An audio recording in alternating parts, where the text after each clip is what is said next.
अस्सलाम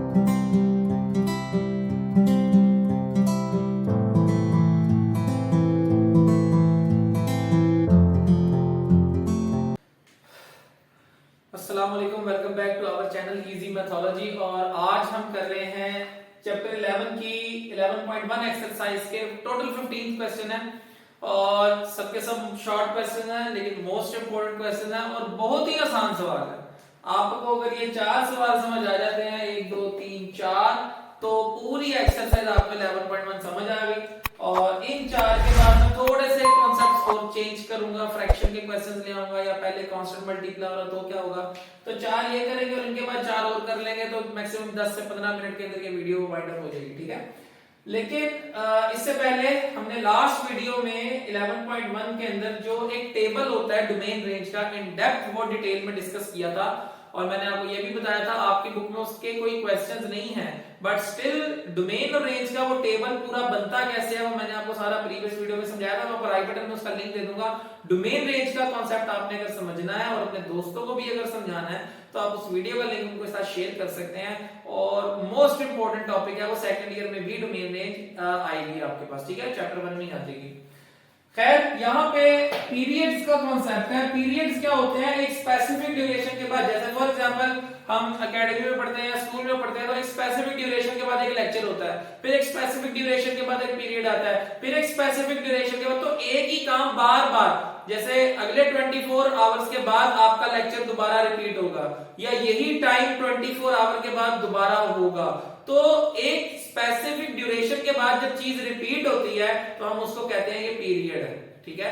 जैसे for example यहां पर मैं आपसे कहता हूं ये एक्स एक्सिस वाई एक्सिस है, 4 क्वाड्रेंट्स हैं। यहां पर एंगल स्टार्ट होता है 0 डिग्री से, तो 1 डिग्री 2 डिग्री 3 डिग्री होते होते यहां पर 90 डिग्री, 90 के बाद 180, 180 के बाद 270 और 270 के बाद 360 डिग्री। तो जब 360 डिग्री आता है तो ये वही लाइन नहीं है जहां से हम स्टार्ट हुए थे। इसका मतलब है 360 डिग्री के बाद वैल्यू वापस वहीं आ जाती है जहां से हमने सवाल या एंगल या क्वेश्चन स्टार्ट किया था, ठीक है। तो यह 360 डिग्री का पीरियड है, उसके बाद वैल्यू क्या होती है? रिपीट होती है। तो यहां पर ट्रिग्नोमेट्री के जो 6 फंक्शंस हैं, ट्रिग्नोमेट्री के जो 6 फंक्शन हैं, sine, cos, secant, cosecant, tan और कॉट, ये भी अपनी वैल्यू रिपीट करते हैं स्पेसिफिक ड्यूरेशन के बाद, ठीक है। मैं एग्जांपल के तौर पे आपको समझा रहा हूं। यहां पर अगर हम कहते हैं साइन 30 डिग्री है 1/2 0.5, जैसे मैं यहां पर एक्सिस बना लेता हूं, यहां पर आ रहा है मेरे पास 30 डिग्री, 30 डिग्री पे साइन 30 मुझे दे रहा है 1/2। तो अगर मैं 2 पाई 360 रोटेट करूं और 2 पाई में साइन 30 डिग्री था, 30 डिग्री में 2 पाई ऐड कर लें, 30 डिग्री में यहां से 2 पाई ऐड कर लेंगे, 2 पाई यहां तक और फिर ऊपर मैंने कितना ऐड किया? 30 डिग्री। तो साइन 2 पाई प्लस 30 करें तो टोटल कितना बन जाएगा? 2 पाई होता है 360, 360 प्लस 30 390। इसका मतलब है ये भी मुझे क्या देगा? 1/2। क्यों? क्योंकि जहां पे 30 डिग्री आ रहा था उसी लाइन पे 390 दोबारा आ रहा है। मैं दोबारा एक दफा आपको बता देता हूं, यहां पर हमारे पास यहां से यहां तक आ रहा है 30 डिग्री, 30 डिग्री का आंसर मिल रहा है इस लाइन पे, टर्मिनल लाइन के ऊपर 1/2। तो अगर मैं यहां पे 30 डिग्री के अंदर यू एंगल को तोड़ू, ये आ गया 360, 2 पाई और 2 पाई में फिर ये 30 डिग्री ऐड करें तो वापस 390 आ जाएगा। लेकिन लाइन कौन सी है? वही 30 डिग्री वाली। तो 2 पाई 360 में अगर मैं 30 डिग्री ऐड करूं तो 390, और 390 का आंसर क्या बनता है? 390 डिग्री का आंसर भी 1/2 आता है। आप कैलकुलेटर पे वेरीफाई कर सकते हैं, sin 30 और sin 390 दोनों का आंसर सेम है। इसका मतलब है अगर दोनों का आंसर कैलकुलेटर पे सेम आ रहा है तो मैं ये कह सकता हूं कि sin का जो पीरियड है अगर उसमें 2 पाई ऐड करें तो वापस वैल्यू रिपीट हो जाती है। 30 के अंदर 2 पाई ऐड करें, 2 पाई के बाद वैल्यू रिपीट हो रही है, इसमें मजीद 2 पाई ऐड करें तो फिर आंसर क्या आ जाएगा? 1/2। मतलब मैं यहां पर दोबारा घूम कर आ जाऊं तो वापस आंसर क्या मिलेगा? 1/2। बार बार वही आंसर मिलेगा। तो साइन, कॉस, सीकेंट, कोसेकेंट, ये जो 4 फंक्शन है इनका पीरियड रिपीट होता है 2 पाई के बाद। 2 पाई इसमें ऐड करें कोई फर्क नहीं पड़ता 2 पाई के इंटरवल पे, जबकि इन दो टैन और कॉट का एंगल या आंसर पाई फंक्शन के बाद रिपीट हो जाता है, उसमें पाई को ऐड करें तो कोई फर्क नहीं पड़ता, ठीक है। तो ये इसका आपने सिर्फ पीरियड याद रखना है, इन 4 फंक्शंस का 2 पाई और इन दो फंक्शंस का पाई पीरियड होता है। ठीक है, अब क्वेश्चंस को किस तरह से सॉल्व करना है, ये वेरिफिकेशन कर दिया है। सिमिलरली अगर मैं यहाँ पे कहता हूँ cos 30 डिग्री है, तो cos 30 डिग्री मुझे आंसर देता है √3/2। तो यहाँ पर अगर मैं 30 डिग्री में अगेन 2 पाई ऐड करूँ 390, तो cos 390 के ऊपर भी आप देखें √3/2 ही आंसर मिलेगा कैलकुलेटर से। इसका मतलब है cos के ऊपर भी 2 पाई ऐड करें फर्क नहीं पड़ता। अब इसको सॉल्व कैसे करना है, sin 3x लिखा हुआ है, ये चार पार्ट इधर ही हो जाएंगे। sin 3x है, मुझे यहाँ पर इतना पता है sin के अंदर क्या ऐड करना है 2 पाई, क्योंकि sin में अगर 2 पाई ऐड करें तो फर्क नहीं पड़ता। तो यहाँ पर मैं कर देता हूँ sin 3x है, 3x की जगह मैं यहाँ पर लिख सकता हूँ 3x + 2 पाई। आंसर में कोई फर्क नहीं पड़ेगा, वही वैल्यू रिपीट होगी। अब इसमें क्या करना है, यहां से x के साथ जो कोएफिशिएंट है कांस्टेंट है, इसको कॉमन निकालना है। मैं इसमें से 3 को कॉमन निकालता हूं, तो जब 3 को कॉमन निकालेंगे, जबरदस्ती कॉमन लिया है, यहां पर 3 है, यहां पर तो 3 है ही नहीं, तो कॉमन कैसे ले लिया है। तो जब यहां पर अगर 3 नहीं है तो इसको मैं यहां पर क्या कर दूंगा, डिवाइडेड बाय 3 कर दूंगा। जब यहां से मल्टीप्लिकेशन में से कॉमन लेंगे, 3 मल्टीप्लाई हो रहा है, मल्टीप्लाई हो तो यहां पर डिवाइड करेंगे, और अगर यहां x/3 होता नीचे 3, तो यहां पर 3 को 2 से मल्टीप्लाई कर देंगे। अगर सिंपल सा रूल बता रहा हूं, अगर x से मल्टीप्लाई हो रहा है नंबर तो यहां डिवाइड करेंगे, अगर x से नंबर डिवाइड हो रहा होगा तो यहां मल्टीप्लाई कर देंगे, बस इतना सा रूल है।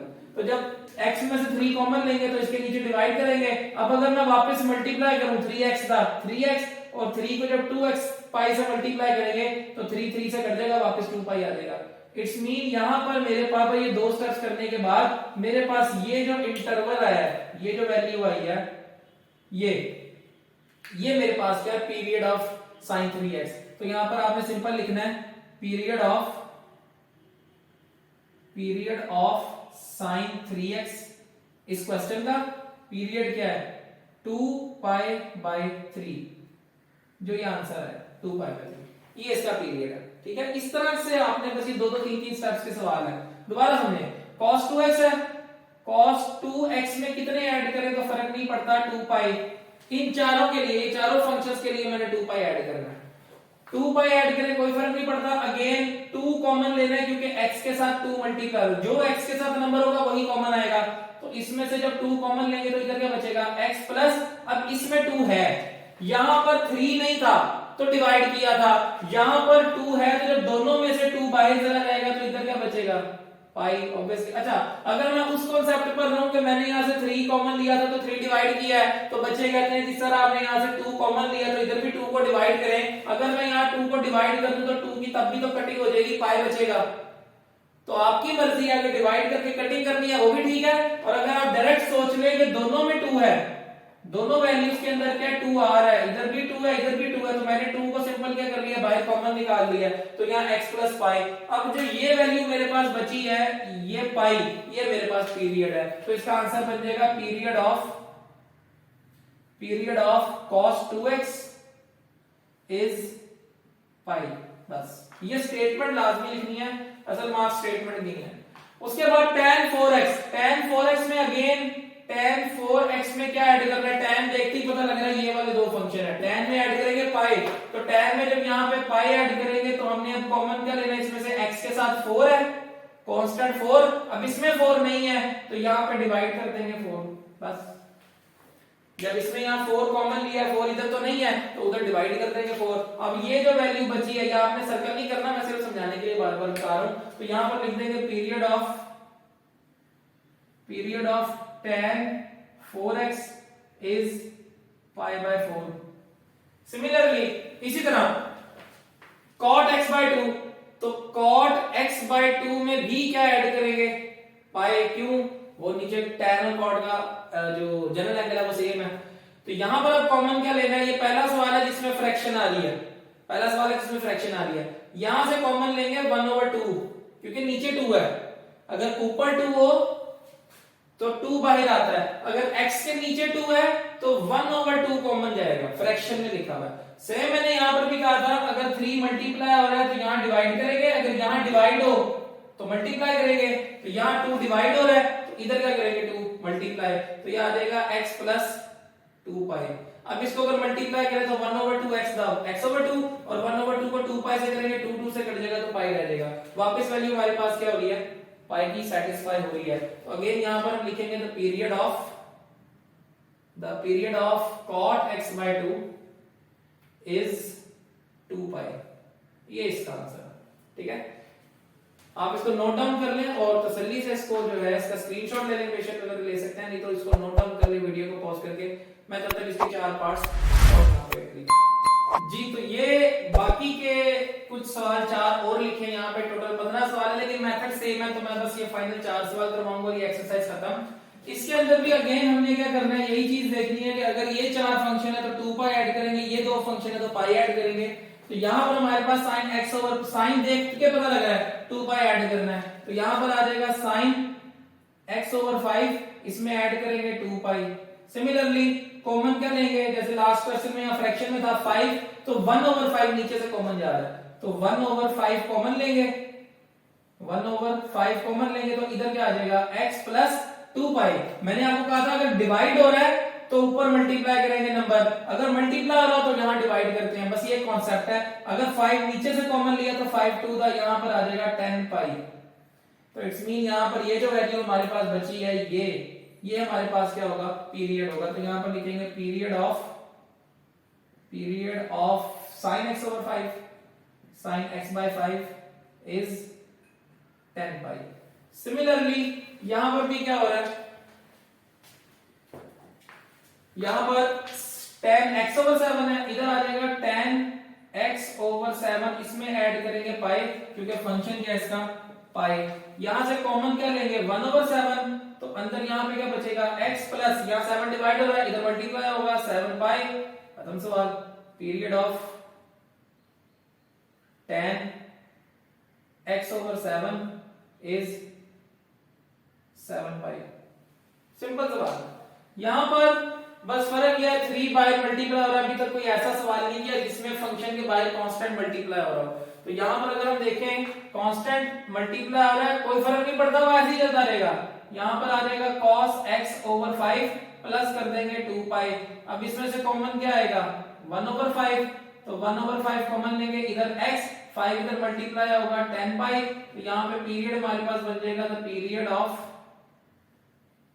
Of 3 cos x/5 is 10 pi. Last question similarly इसी तरह यहां पर अगर हम देखें कोसेकेंट है, कोसेकेंट के अंदर क्या ऐड होगा 2 पाई, तो यहां पर आ जाएगा कोसेकेंट 10x प्लस 2 पाई। अब यहां पर ये दोनों नंबर जरा टेबल सेम है, 2 5 दा 10 होता है, तो यहां पर कोसेकेंट में से कॉमन क्या आएगा 10, यहां पर बचेगा x और 2 पाई बाय 10। रूल वही रहेगा, 10 यहां मल्टीप्लाई हो रहा था तो इधर क्या होगा डिवाइड। अब इसकी फर्दर आगे बस कटिंग होती है, कटिंग 2 5 दा 10 पर होती है, तो यहां पर कर लेंगे 2 1 दा 2 2 5 दा 10, तो यहां पे वैल्यू बन जाएगी cosecant 10x plus pi by 5। तो ये जो हमारे पास वैल्यू बनी है ये वाला पाई बाय 5, ये हमारे पास क्या पीरियड, तो हम यहां लिखेंगे period of cosecant 10x is pi by 5। ठीक है, तो ये इसके फर्दर 4 पार्ट्स थे। पीरियड्स का इसमें कॉन्सेप्ट था सारा, और किस तरह से इसको हम ऐड करके कॉमन लेके सॉल्व करते हैं वो इसमें मैंने बताया आपको। तो ये चैप्टर 11 ऑलमोस्ट खत्म है, इसके बाकी पार्ट भी सिमिलरली इसी तरह होंगे, वो आप लोग खुद ट्राई करें। और चैप्टर 11 हम कंप्लीट है, इसके बाद हम चैप्टर 13 की तरफ मूव ऑन करेंगे। सो अगर कंसेप्चुअली आपको चीजें डोमेन रेंज और पीरियड्स के कांसेप्ट समझ आए तो चैनल को सब्सक्राइब करें, लाइक करें और दोस्तों के साथ इसको ज्यादा से ज्यादा शेयर करें ताकि उनको भी बेनिफिट हो सके इस चीज का। Thank you so much, Allah Hafiz.